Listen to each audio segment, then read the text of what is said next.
예, 안녕하십니까. 사회복지 행정론 오늘은 제10장 프로그램의 개발과 평가에 관한 부분입니다. 우리 교재의 내용을 여러분들이 체계적으로 편별이 되어 있기 때문에 여러분들 그 체계의 순서대로 교환에 맞춰가지고 공부를 해주기 바랍니다.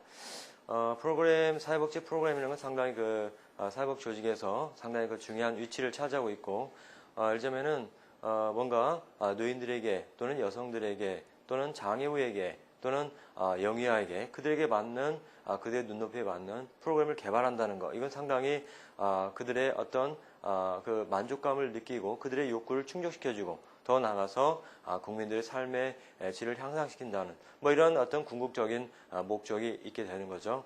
예, 그래서 사회복지 프로그램에 관련된 그 내용들을 우리가 보시면요. 그래서 먼저 이제 욕구 조사에 관한 일반적 사회복지 조사 방법론에 따른 여러 가지 서베이 방법들을 공부를 하겠고요. 예, 두 번째 이제 사회복지 프로그램에 대해서 좀 체계적으로 접근을 하겠고요. 세 번째는 이제 사회복지 프로포설 작성 방법. 여기서 왜냐하면 최근까지 상당히 그 조직에서 중요한 이런 재정적인 어떤 문제를 해결하기 위한 방안으로서 역시 초창기 프로포설 작성하는 이런 여러 가지 방법들, 이게 상당히 중요합니다. 그 다음에 마지막으로 프로그램 평가에 관한 부분들이죠. 그래서 교재의 순서대로 여러분들이 공부를 하시면 되겠습니다. 먼저 이제 욕구 조사에 관한 부분입니다. 우리가 욕구라고 하면은 흔히들 이제 뭔가 인간으로서 느낄 수 있는 여러 가지 구하고자 하는 여러 가지 이런 심리적 부분을 갖다 우리가 구하는 이런 측면에서 접근할 수 있는데요. 그래서 욕구라고 하는 것은 여러 가지 학자들이 얘기를 하고 있지만, 그래서 욕구는 결정에 책임이 있는 사람들이 필요하다고 보는 것과 현재 존재하는 것 사이의 차이를 욕구라고 합니다. 이러한 욕구에는 일반적인 기준에서 비롯되는 규범적 욕구, 타인과의 비교에서 비롯되는 비교적 욕구 또는 상대적 욕구, 개인 또는 하위 집단의 관점이 느끼는 욕구, 더 나은 처우와 임금 등에 대한 욕구로 나누어 볼 수가 있습니다. 또한 욕구라는 것은 사회적, 정치적, 경제적 환경이 형성된 규범적 개념이라고 이렇게 보고 있는 거죠. 욕구 조사는 일반적인 기준에 따라 부족한 지역사회 제어와 서비스를 발견하고 규명하기 위한 관점을 가지고 자원분배에 투입할 자료 수집의 체계적인 과정과 분석이다, 이렇게 얘기할 수가 있는 거죠. 그러면 이제 학자들의 견해를 간단히 살펴보면요. 욕구의 종류의 첫 번째 이제 폰시온의 어떤 견해가 있습니다. 1962년에 폰시온에는 지역사회 우선적 책임은 구성원의 생물학적, 사회적, 정서적, 정신적 요소를 포함한 기본적인 인간의 생리적 생존의 욕구를 충족시키는 걸 이렇게 보고 있는 거죠. 따라서 각 사회 또는 지역사회는 더 이상 내려갈 수 없는 최소한의 욕구의 수준을 규정하게 됩니다.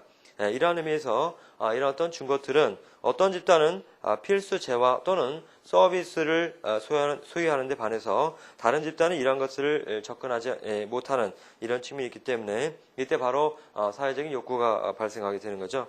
이런 면에서 볼 때 욕구라는 것은 상대적이며 기획의 쟁점은 바로 이러한 욕구에 맞춰서 그들에게 필요한 재화를 분배하거나 또는 재분배, 또 그들에게 필요한 사회적 서비스를 재분배하거나 분배하는 이런 기능을 갖게 되는 거죠. 그래서 영국은 이런 폰시오엔의 주장을 바탕으로서 국민보건 서비스를 발달시켜 왔습니다. 두 번째, 매슬로우의 욕구 계층 이론인데요. 매슬로우는 여러분들 교육학이나 심리학에서 자주 등장하는 학자의 이름을 이렇게 볼 수가 있습니다. 욕구를 계층 구조, 즉 5단계로 이렇게 나누어서 하위 단계 욕구, 즉 5단계의 욕구가 충족된 이후에 바로 최상위 단계, 즉 4, 3, 2, 1, 1단계의 욕구까지 욕구가 발생한다, 이렇게 보는 거죠. 그래서 아주 인간으로서 근본적이고 아주 근원적인 이러한 욕구가 바로 1단계 욕구, 죄송합니다. 1단계 욕구가 바로 생리적 욕구고, 마지막 단계, 우리가 인간으로서 누릴 수 있는 자아실현 욕구가 5단계입니다. 정정합니다. 그리고 1단계 욕구는 이제 생리적 욕구인데요. 그래서 의식주, 인간으로서 아주 기본적인 먹고 자고, 그다음에 말하자면 생리적 욕구, 이런 아주 그 최하위의 단계 욕구를 바로 생리적 욕구라고 하죠. 그 다음에 이제 다음 단계로서 인간으로서 누릴 수 있는 기본적인 어떤 안정감이죠. 그래서 추위나 자연재해, 질병, 그 다음에 위험으로부터 자신을 보호하기 위한 욕구가 바로 2단계인 바로 안전의 욕구라고 이렇게 보겠습니다. 그 다음에 이제 다음 단계, 3단계 욕구는 사랑과 소속에 대한 욕구입니다. 인간으로서는 가장 기본적인 사회의 어떤 최소한의 단위인 가정입니다. 그래서 가정을 이루고 친구를 사귀는 등 애정과 소속감에 대한 일단은 뭔가 집단에 소속되는 욕구이죠. 그 다음에 이제 다음 단계 진행된다면 이제 자기 존중의 욕구입니다. 소속의 어떤 집단 안에 있으면은 하나의 소속원으로서 어떤 그 안에서 인정받으려고 하는 욕구가 있습니다. 그래서 따라서 명예나 그 집단 내에서 권력을 누리고 싶은 욕구가 있게 되는 거죠. 이게 바로 4단계 자기 존중의 욕구라고 볼 수가 있습니다.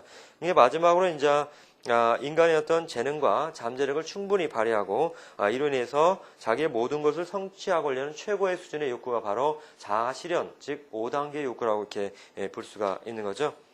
그 다음에 이제 세 번째, 브래드 쇼의 그 욕구가 있습니다. 브래드 쇼는 예를 들자면은 뭐 규범적 욕구, 인지적 욕구, 표출적 욕구, 상대 욕구, 4가지 욕구 이렇게 나누고 있는데요. 브래드 쇼의 욕구는 여러분들이 다른 그 욕구에 대해서 비해서 좀 더 관심 있게 발 부분입니다. 그래서 국가시험에도 이렇게 나올 수 있는 부분이고요. 그래서 여러분들이 욕구의 그 종류에 대해서 관련된 그 특징들은 무엇인지 한번 살펴보기 바랍니다.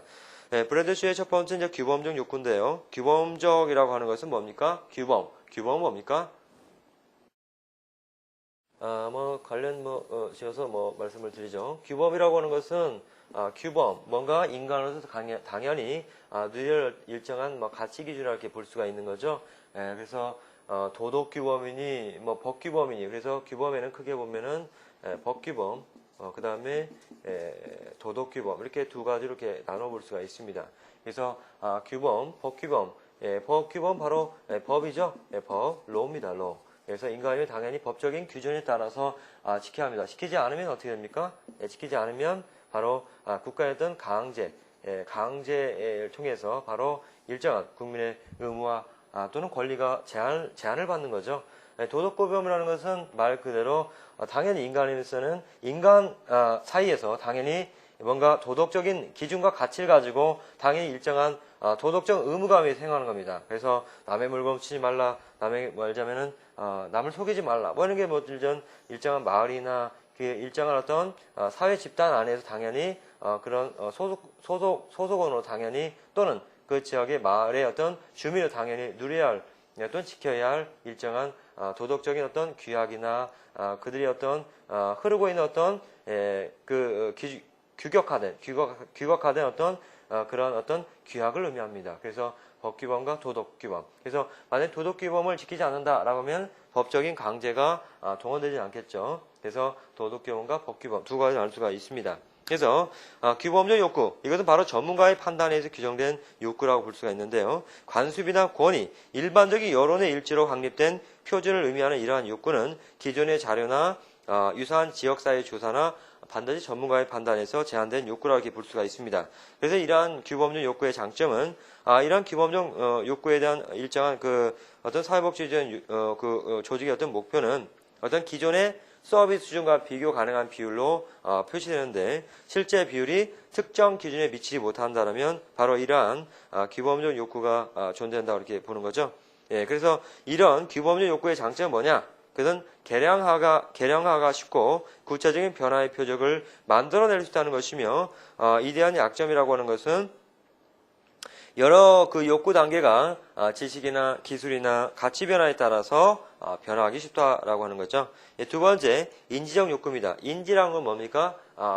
knowing, 어떤 사물을 통해서 인간의 어떤 지능을 통해서 알게 되는, 뭔가 느끼는 이러한 욕구를 의미합니다. 그래서 인지적 욕구라는 것은 사람들이 욕구로 생각하는 것, 선호하는 것으로서 주로 사회 조사를 통해서 응답자에게 그들이 선호하는 것을 물어보는 방식으로 욕구를 파악하게 됩니다. 다만 응답자가 인지하고 있는 욕구와 실제 욕구가 같은가에 대한 균형성이 바로 유지가 되어야겠죠.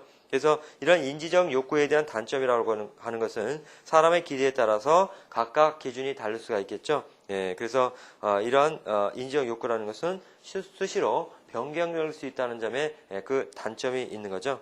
세 번째, 브래드쇼의 그 욕구의 그 세 번째 유형으로서 표출적 욕구가 있습니다. 표출이라는 것은 뭡니까? 뭔가 밖으로 드러난다는 거죠. 서비스의 수요에 기초한 욕구라고 이렇게 볼 수가 있습니다. 사회복지 서비스 가장 많이 이용되는 욕구의 개념을 이렇게 볼 수 있는 거죠. 그래서 만약에 다음 중 브래드쇼의 일반적인 그 욕구 중에서 그 많이 사용되는 그 욕구의 종류는 뭐냐라면 바로 표출적 욕구입니다. 그래서 일정한 그 수요자에 의해서 느껴진 욕구가 행동으로 표출되는 걸 의미하는데요. 개개인이 서비스를 얻기 위해서 실제로 노력을 했는가 여부가 바로 핵심적인 변수이기 때문에 바로 경제학자들에게서 인기가 있습니다. 그러나 이러한 표출적 욕구의 강점은 뭐냐? 바로 인지한 욕구를 실제로 행동에 옮기게 되는 상황을 강조하는 것입니다. 그래서 단점이라고 하는 것은 욕구를 가진 모든 사람이 반드시 서비스를 원하는 건 아니다라고 하는 점에서 바로 이 표출적 욕구에 대한 일반론이 좀 맹점이 있는 거죠. 네 번째, 브래드쇼의 네 번째 그 욕구는 상대적 욕구입니다. 그래서 상대라는 것은 누구누구와 비교한다는 의미를 갖게 되는 거죠. 다른 사람이 타 지역과 비교해서 정해지는 욕구를 의미합니다. 이 상대적 욕구라는 것은 특정한 기준에서 발생하는 것이 아니라 한 지역의 욕구, 유사한 다른 지역에 존재하는 서비스와 차이에서 측정되는 바로 비교적 욕구라는 의미에서 비슷한 다른 지역에서 서비스가 제공되지만 해당 지역에서는 제공받지 못하는 욕구를 파악하는 데 그 도움이 된다고 이렇게 보겠습니다. 또한 지역의 특성을 고려한 상태에서 두 집단 사이의 욕구를 비교하는 것이 이 욕구에서는 가능하겠죠. 세 번째, 욕구 사정을 위한 자료 수집 방법입니다. 그래서 욕구 사정을 위해서 일반적 그 자료 수집, 컬렉팅, 자료를 갖다 수집해서 그들이 필요한 그 욕구가 무엇인지 이걸 갖다가 판단을 하기 위해서 필요한 어떤 여러 가지 그 사회 조사 방법론이 되겠습니다. 그래서 첫 번째 지표 분석 방법이 있어요. 정부 기관이나 사회복지 관련 조직의 그 기존의 자료를 분석해서 욕구를 알아내는 이런 방법이 바로 지표 분석 방법이 되겠습니다. 두 번째 일반적인 사회조사 방법인데요. 이런 여러 가지 그 전화, 예를 들자면은 그 전화를 통해서 예를 들자면은 다음 같은 내용에 대해서 여러분들이 맞는 것을 여러분들이 골라주기 바랍니다. 또는 주관식으로 이것은 이런 서비스는 여러분들이 만족합니까? 만족하지 않습니까? 여러 가지 그 다양한 형태로 전화를 통해서 조사를 할 수가 있습니다. 그 다음에 면접조사, 직접 맨투맨을 만나서 조사를 할 수가 있겠죠. 그 다음에 클라이언트와 전문가의 서신 등을 포함한 다양한 방법으로 지역사회 내에서 그 충족되지 않은 그 욕구에 대한 정보를 수집할 수가 있겠습니다. 세 번째, 지역사회 그 집단을 대상으로 접근하는 방법, 사회조사나 시민조사의 방법으로서 가장 널리 쓰이는 그 조사 방법 중에 하나를 이렇게 볼 수가 있는데요. 전체 지역사회나 하위 지역사회에서 개별적인 인터뷰나 우편 설문지, 그 다음에 전화 인터뷰 등을 통해서 이런 접근 방법이 있을 수가 있습니다. 그 다음 네 번째, 델파이 기법, 델파이라고 하죠. 보통 델파이라고 하는데, 이것은 이 전문가들 통해서, 예를 들자면 우편 조사를 통해서 자료를 수집해서 욕구 조사하는 방법이 바로 델파이라고 하는 겁니다. 그래서 이 전문가 집단을 통해서 이루어지는 이런 욕구 조사 방법, 이런 델파이 기법은 예를 들자면 비효율성을 줄이고요, 토론 중 소수자의 영향력을 줄이고 효과적인 어떤 집단 의사를 갖다 결정하는 이런 어떤 기법이라고 보는데요. 조사진이 전문가들에게 몇 가지의 그 개방형으로 이루어진 그 설문지를 보낸 이후에 1차적인 답변을 얻고 조사진이 주제별로 요약 정리한 다음 정리된 답변을 통해서 구성된 새로운 질문을 동일한 전문가에게 보내는 이런 과정을 거치게 됩니다. 그래서 이런 과정을 몇 차례 반복해서 뭔가 쟁점에 대해서 그 최대한의 합의를 얻는 이런 방법이 바로 델파이 기법이라 이렇게 볼 수가 있는 거죠. 다음으로 이제 명목 집단 기법입니다. 명목. 그래서 빠른 시간 내에 다양한 배경을 가진 집단의 이익을 수렴해서 욕구 조사와 우선순위를 결정하도록 고안된 욕구 조사의 방법이라고 볼 수가 있습니다. 그래서 참여한 모두의 의사가 고루 반영될 수 있고 소수 엘리트 집단의 독단에 의한 의사결정의 가능성을 최소화할 수가 있습니다. 그래서 지역에 오래 거주해서 지역에 대해서 잘 아는 사람, 지역 공무원 등과 같이 직접 거주는 하지 않더라도 지역 사정을 잘 알고 있고 그들을 대변할 수 있는 사람들을 예를 들면 명목 집단으로 이렇게 정의를 하고 있죠. 그 다음에 6번째 핵심 정보자 기법이 있습니다. 핵심 정보 제공자죠. 그래서 information supplier. 그래서 뭔가 정보를 제공함으로써 예를 들면 주민의 의사를 대변할 수 있고 뭔가 정보를 핵심적으로 알고 있기 때문에 예를 들면은 정확한 정보를 캐치할 수가 있습니다. 다만, 필요한 필요한 선별된 집단에 대한 어떤 기준이 모호할 수 있고, 또 어느 경우에는, 선별한 과정에서 상당히 정치적일 수가 있는 거죠. 그래서, 이 기법은 뭐 장점도 있지만, 또 단점도 존재합니다. 그 다음에 7번째 참여관찰이 있습니다. 참여관찰은 지역사회 욕구사정가로 하여금 계속적인 활동과 질문하면서 지역을 돌아다니며 정보를 얻도록 하는 방법이죠. 그 다음에 8번째는 비공적 인터뷰 방법이 있습니다. 지역 조사자들이 지역 주민이나 그 유지들과의 자연스러운 만남을 통해서 향후 전개될 조사의 방향이나 기본 요소들을 인식할 수 있는 지역 욕구 사정의 첫 번째 단계라고 볼 수가 있는 거죠. 그래서 지역 현장을 돌아다니면서 면접자와 조사 대상자 간의 자연스러운 그 만남이 이루어짐으로써 뭔가 우연적인 어떤 만남을 통해서 의견 교환이 일어날 수 있고 조사 대상자의 어떤 조사 대상에 대해서 관련된 정보를 수집할 수가 있게 되는 거죠. 그래서 지역사회에 대해서 중요한 쟁점을 파악할 수 있고 문제를 확정할 수가 있습니다. 그 다음에 9번째 공식 인터뷰가 있습니다. 지역사회 현안 그런 쟁점들에 관한 전문적인 지식을 가진 주요 정보 제공자들과 사전에 계획된 대면이나 전화 면접을 통해서 이루어지게 되는 거죠. 그래서 이런 사회조사 기법 중에 비확률 그런 표직 기법이 많이 쓰입니다.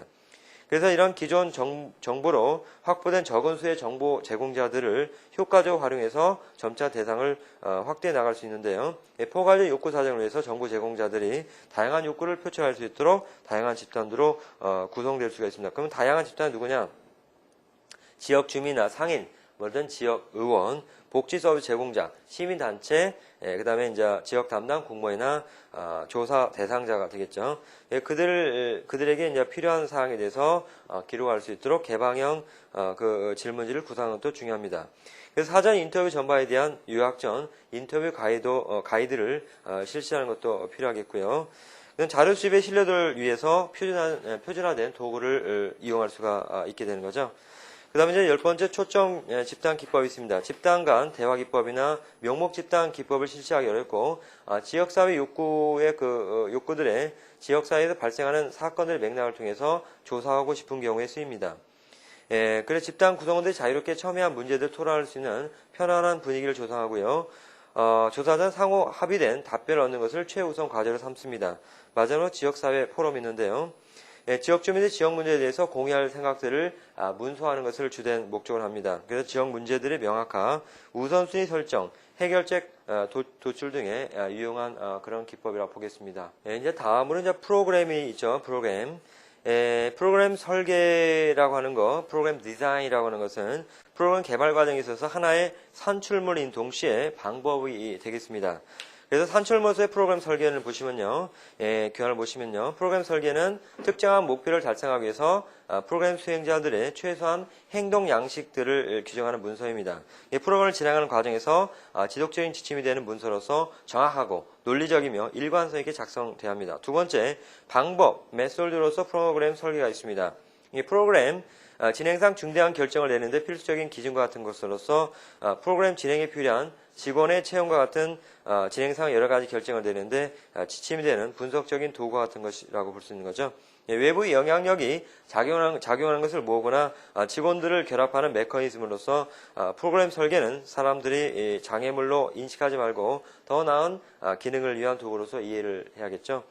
그럼 프로그램 설계가 왜 중요한지 거기에 대해서 간단히 살펴보면요. 첫 번째, 사명과 관련된 명확한 프로그램 목표를 설정해야 한다. 사명 있죠?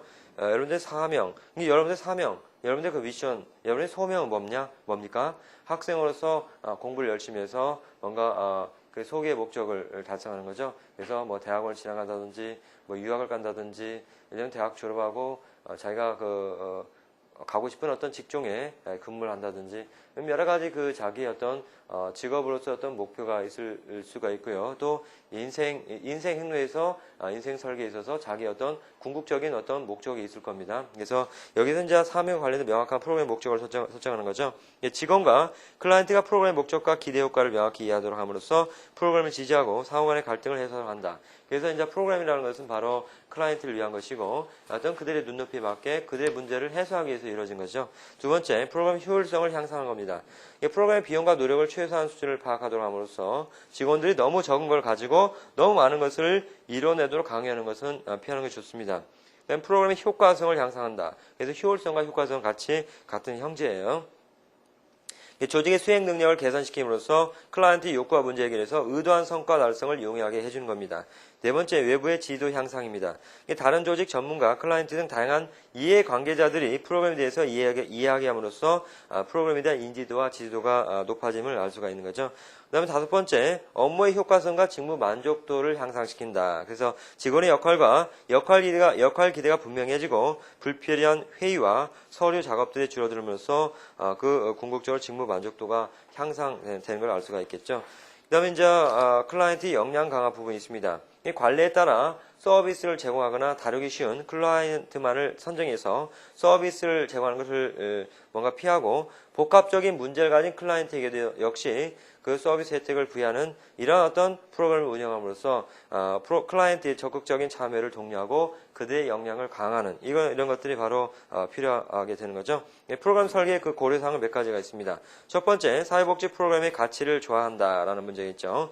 이 사회복지 프로그램이라는 것은 바로 사회 문제를 갖다가 분석하는 그런 출발점도 시작하는데요. 이 문제를 분석을 해보면은 그 사회 문제를 일으키는 여러 가지 다양한 그런 요소들이 포함이 되어 있죠. 그래서 이런 요소들을 개별적으로 원인을 보냐, 아니면은 사회 구조적인 면을 보냐, 아니면은 사회 환경적인 요인을 보겠냐. 그래서 뭐 시각차에 따라 있을 수가 있는 거죠. 일반적 사회 문제라는 것은 그런 다각적인 면을 포함한 경우가 많죠. 중요한 것은 프로그램을 설계하는 과정에서 사회복지 전문가가 이런 어떤 사회 문제에 대한 인식을 정확히 인지를 하고 이런 인지한 이후에 이런 여러 가지 그 사회복지 조직에 대한 가치들을 인식하고 받아들일 때 바로 이런 사회 문제에 대한 어떤 일정한 합의점, 일관적인 해결책을 세울 수가 있게 되는 거죠.